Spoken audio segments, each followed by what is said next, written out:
My colleague Elaine Reyes spoke to Ari Zoldan. He's the chief of Quantum Media Group, and he provided his view on why social media users are shifting their attention towards the countryside.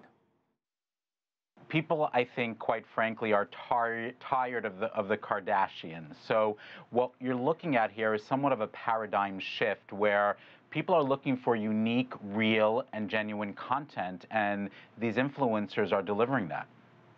Well, and there are so many people trying to make an impact online. What has been the best way to make yourself stand out, and what topics do you think have seen the most success?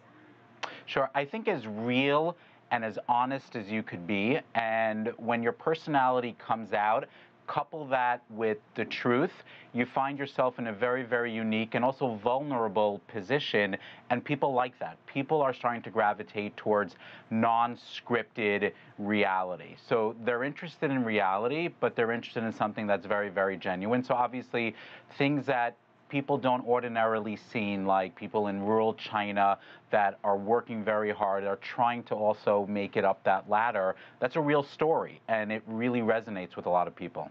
And possibly something that you don't see all the time, or something that's completely opposite of what you have in life. Is that right? 100%. I mean, here, especially in America, quite frankly, it's a lot of regurgitated garbage. It's the same thing, and everything is basically scripted. So when you go overseas, you do get some sort of real reality content that, like what you said, Americans don't get to see.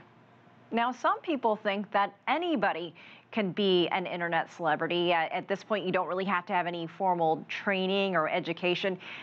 How big of a business has this become?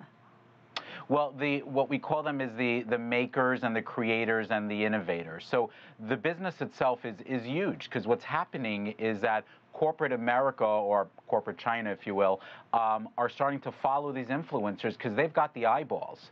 So there's dollars behind that. But the problem with that also is that it starts to get watered down as well. So when you match the two, and once the corporate dollars start coming in, you'll typically see a degradation in the quality of the content too.